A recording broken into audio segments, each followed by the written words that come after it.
La segunda lectura que fue proclamada nos dice algo importante. Y cuando todo esté sometido, entonces el Hijo se someterá a Dios, al que se lo había sometido todo, y así Dios se lo será todo para todos. Es decir, Dios se habla de sometimiento a Dios.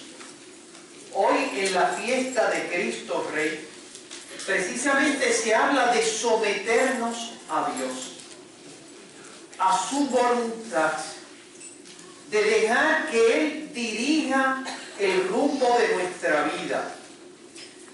Pero cuando nosotros escuchamos la palabra sometimiento a Dios, a su voluntad, hay algo en nosotros que se resiste, porque pensamos que someternos es reprimirnos, y que por lo tanto solamente en la medida en que nosotros nos liberemos del sometimiento a Dios, en esa medida el hombre podrá ser feliz y podrá desarrollar plenamente el deseo de felicidad.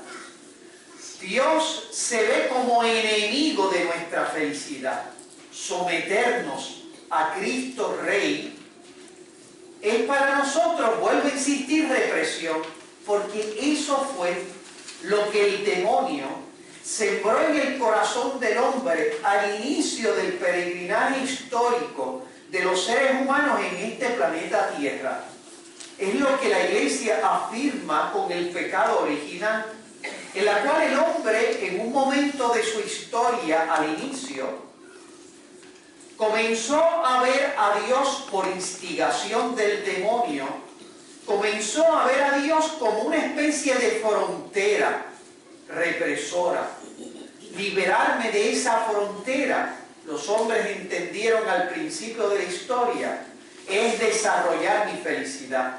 Así nos lo dice el libro del Génesis, donde se nos habla que al inicio de la historia humana, con ese lenguaje propio de la Sagrada Escritura, el demonio le dijo a nuestros primeros padres: bien sabe Dios que cuando ustedes coman de ese árbol que Él les ha prohibido comer, serán como dioses en el conocimiento del bien y del mal. Con ese lenguaje típico de la Escritura, lo que está diciendo es que el demonio le dijo: no se sometan a Dios, sean libres de ese sometimiento y podrán desarrollar el deseo de felicidad que ustedes aspiran en el corazón. Nosotros conocemos por experiencia y porque lo afirma la Sagrada Escritura las consecuencias trágicas, destructoras para el ser humano que pretendió liberarse de Dios para ser libre y feliz, y se encontró en esclavitud y en tristeza. Por eso Cristo Rey, ¿qué es lo que te está afirmando? Te está diciendo: vuélvete a someter a Dios. Deja que Él sea el Rey, el Señor de tu vida y de tu corazón. Él no reprime, Él desarrolla. El que se somete a Dios es libre. El que se pone de rodillas ante Dios está de pie ante cualquier circunstancia o reto de la vida. Por eso el Evangelio, fíjense lo que nos dice el Evangelio de hoy. El Evangelio precisamente dice que donde está ese sometimiento de Dios en el corazón humano, donde Dios está en el corazón de un ser humano, comienza a desarrollarse compasión, solidaridad, comienza a desarrollarse sacrificio, generosidad, entrega. Tuve hambre y me diste de comer. Tuve sed y me diste de beber. Estuve desnudo y me vestiste. Estuve preso y me fuiste a visitar. Estuve enfermo y me asististe. Por lo tanto, uno ve donde está Dios y es su reino, comienza a surgir esa especie de revolución en el corazón humano. Dios no reprime, Dios al contrario te hace ver en el otro no una especie como de peligro, sino como una oportunidad para sacar lo mejor de ti. No ves en el otro un peligro, ves en el otro enfermo, pobre, miserable, preso. Ves en el otro una oportunidad que te da Dios para sacar lo más noble que se anida en el corazón. Solamente eso sucede cuando Dios está en el corazón de un ser humano. Ustedes miran a Madre Teresa de Calcuta, que allí tenemos su imagen. Y ese es el modelo de lo que hace Dios en el corazón. Dios, al contrario de lo que el demonio quiso instigar en el corazón humano, Dios no es una frontera que te separa de los demás. Dios es un camino que te hace descubrir la riqueza que se encuentra en el pobre, en el enfermo, en el necesitado, en el preso, en el niño, en el anciano. Te hace descubrir una bienaventuranza. ¿Por qué? Porque el que siente a Dios en el corazón, como Madre Teresa de Calcuta, siente la bienaventuranza de estar pobre, como dice, bienaventurados los pobres, porque aunque no tengo nada, soy feliz porque puedo compartir con el que tiene. Ayer nosotros celebrábamos la vida en el funeral de una de nuestras columnas, Rodo Hernández, que fue bienaventurado porque fue pobre, tuvo su familia, tuvo su patrimonio, desarrolló una empresa en la que muchos de los jóvenes de nuestra parroquia, de los 90 y los 80, muchos de los jóvenes de nuestra parroquia iban a trabajar con él. Me decía Carly,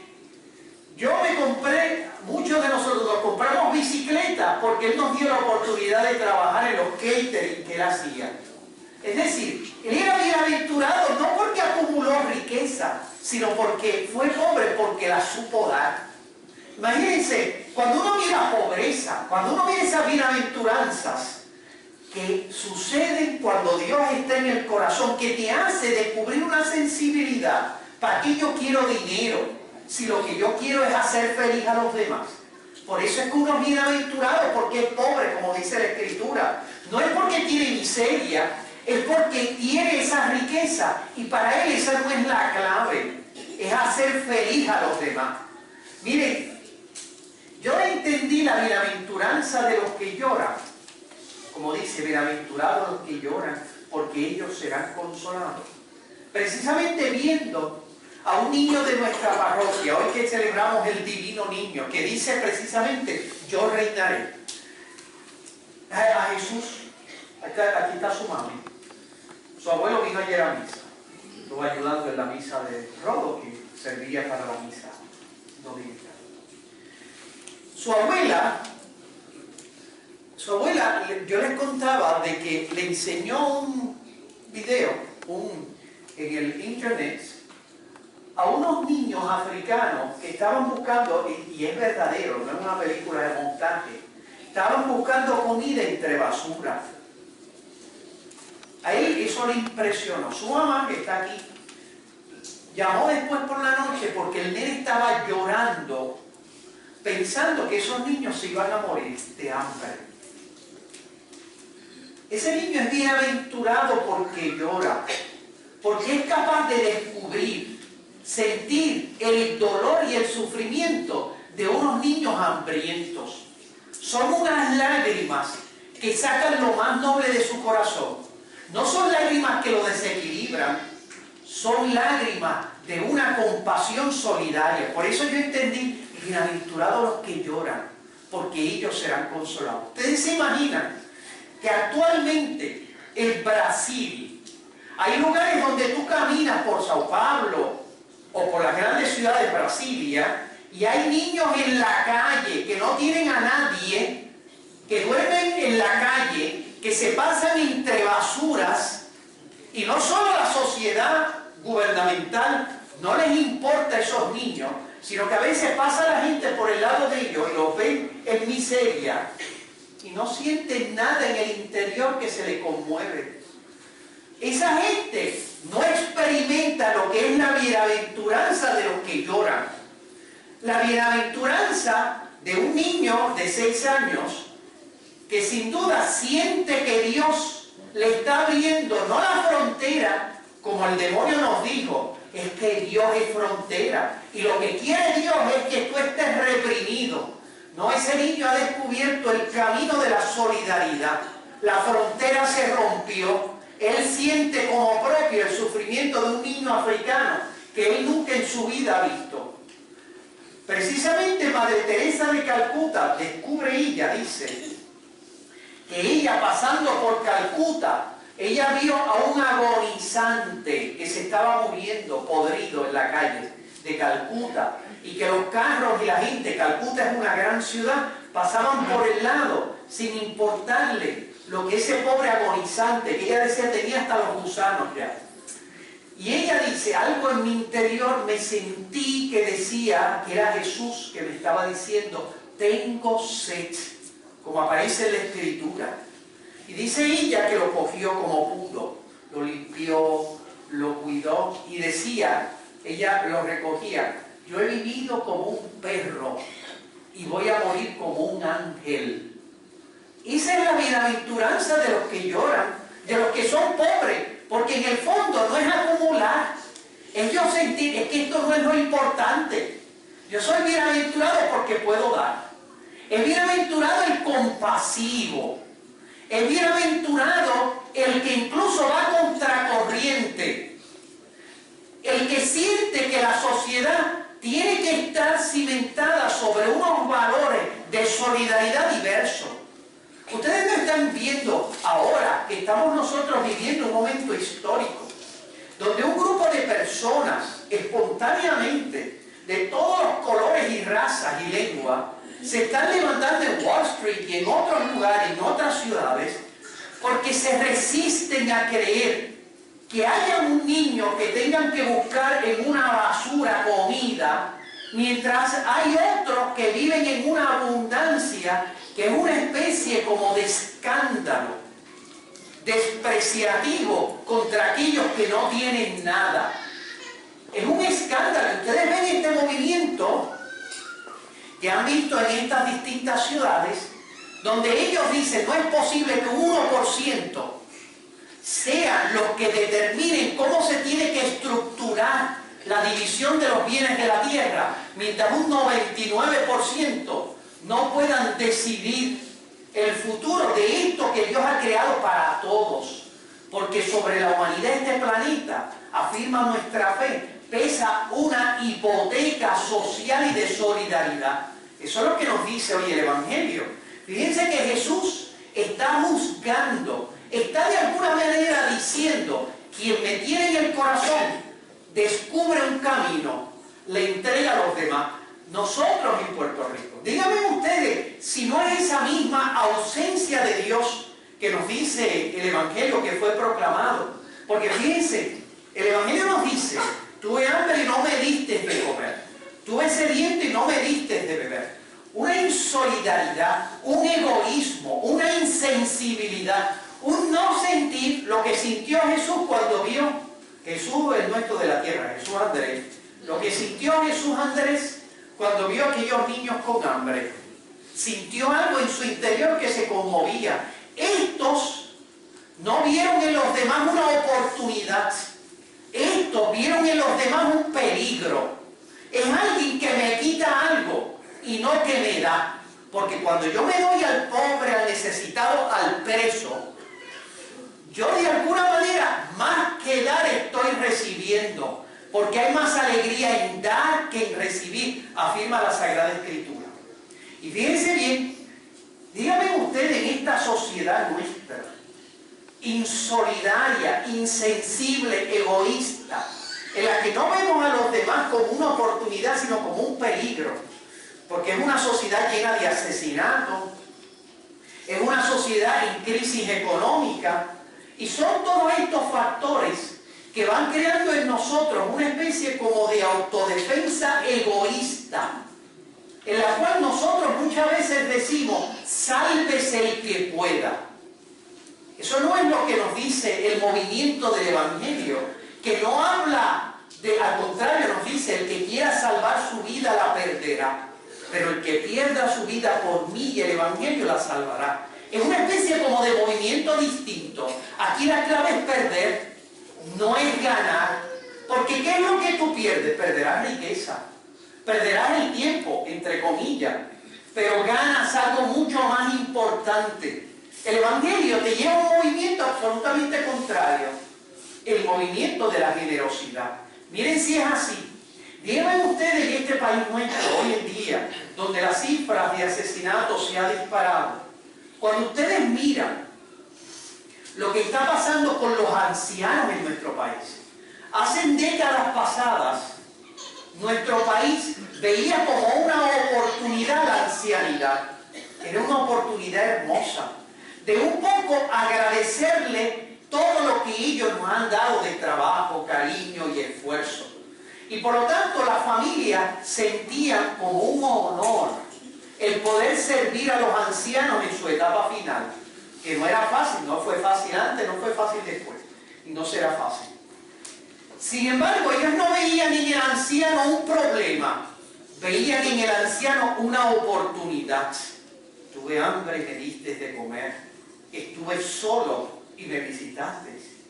Veían en los demás una oportunidad divina. Era el camino que Dios le abría en el corazón a todos nuestros antepasados. En este 19 de noviembre, que estamos celebrando historias pasadas, de alguna manera nosotros recordamos con nostalgia lo que hemos perdido, porque ahora el anciano es un problema, me quita tiempo, está todo enfermo. El otro día he escuchado yo de una familia, de una pobre mujer, que está postrada en cama, y su esposo y sus hijos decían, bueno, habrá que meterla en un asilo, porque ¿quién va a atenderla a ella ahora? Yo tengo trabajo, yo tengo esto y lo otro. Dice, es que el criterio es curioso, es diverso. Y los metemos en esas neveras, muchas veces, neveras de frialdad humana, que son algunos de nuestros asilos. Allí los metemos, porque es un problema. Eso es los ancianos. Si nosotros vamos al otro lado de la moneda, que son los niños, ¿cuántas veces nosotros vemos en sociedad de la gente que ven los niños un problema, es una dificultad, es un bulto? Y por eso, esa especie como de actitud despreciativa hacia la vida, tener hijos ahora, en estas circunstancias, tener niños, el aborto, etcétera. Cuando tú miras todo eso, esa actitud de desprecio, tú vas descubriendo de una manera escandalosa, podríamos decir, una sociedad que no es como la sociedad que nos enseña Jesús cuando está en el corazón del hombre, cuando nosotros nos sometemos a Él, porque la sociedad de Jesús es camino de encuentro, porque yo veo en toda oportunidad, en el trabajo una oportunidad de servir, en la enfermedad una oportunidad para crecer. Yo nunca veo obstáculos, veo siempre retos, ese es el camino. Al contrario de lo que el demonio dice, que Dios es frontera, que lo que te hace es reprimir, lo que nosotros los creyentes hemos experimentado es que Dios es camino. Y que te va abriendo caminos insospechados, donde el ser humano no se conforma con ser un ave de corral, una gallina, sino que el ser humano, por decirlo así, se le salen alas de infinito y quiere volar como las águilas, cuando Dios está en el corazón. Ese es los dos tipos, por decirlo así, de Cristo reinando o no reinando, ¿sí? Que comporta sacrificio, el sometimiento a Dios, pero es un sacrificio que te dignifica. Miren, abrieron Victoria's Secrets allá en Plaza de las Américas. La fila era, mira, ni los cupones en toda su gloria, era inmensa, no podía uno entrar. Fíjense bien, mire, y ustedes ven de una manera que la gente se sacrifica allí. Se sacrifica para una cosa superficial, horas, estar de pie, cuando son cosas que te ennoblecen, cuando son cosas que sacan lo más noble de ti, no lo superficial, sino lo esencial que es invisible a los ojos. ¿Cómo les cuesta a las personas entender el valor de ese sacrificio? Hacen los mayores sacrificios por aquello, pero el sacrificio en nuestra relación con Dios, porque claro, el seguimiento de Jesús, el sometimiento a Dios comporta sacrificio, claro que sí. Es que cuando la cruz tiene su raíz en amor, esa es la raíz de la cruz, produce sacrificio, generosidad, entrega, olvido de sí. Pero eso no te hace triste, te hace bienaventurado, te hace descubrir la felicidad. Alguno dirá que tonto, es pobre, pudiendo ser millonario, pero es rico porque fue capaz de compartir. Qué tonto, porque cada vez que ve un pajarito, siente su corazón una compasión solidaria. O si ve un niño como Jesús, Andrés, cuando vio ese niño que estaba buscando comida en la basura, y él sentía en el corazón, eso no está bien, ese nene se va a morir. El compasivo, el que es misericordioso, en vez de ser simplemente justiciero, que está siempre con una especie de espada cayéndole encima a los demás, sino que yo prefiero que cuando yo vaya al cielo, Jesús me juzgue que me equivoqué en la justicia, porque entraré como un cohete donde Él, que me equivoqué en la misericordia compasiva. Porque cuando Jesús pone en balanza la justicia y la compasión, la balanza siempre se inclina a favor de la compasión y misericordia. Por eso, cuando uno va viendo eso, uno va entendiendo lo que hoy la Iglesia celebra con Cristo Rey. Por eso le pedimos a nuestra Madre del Cielo, María, que ayer nosotros celebrábamos, además del 19 de noviembre, el encuentro entre las distintas culturas que se encontraron en Puerto Rico. 19 de noviembre comienza esta experiencia de encuentro. Algunos hablan de descubrimiento, nosotros hablamos de encuentro entre culturas, que mutuamente, con luces y sombras, produjeron lo que somos nosotros, Puerto Rico, Madre de la Divina Providencia, que está allí, nuestra patrona. Ella que desde el cielo, ella cumple una función. Ayer nosotros leíamos el Evangelio de las bodas de Caná, donde María le lleva a Jesús una dificultad de un matrimonio que tenía un tranque, una frontera humana, no tenían vino, no había modo de solucionarlo. Pero María lo lleva a aquel que es capaz de destruir la frontera de nuestras deficiencias, abriéndonos caminos de plenitud. Eso fue lo que hizo María. Lo llevó a Cristo intercediendo. No tienen vino. Y la Escritura nos dice que María, su segundo movimiento fue hacia los hombres, hacia aquellos sirvientes. Hagan lo que Él les diga.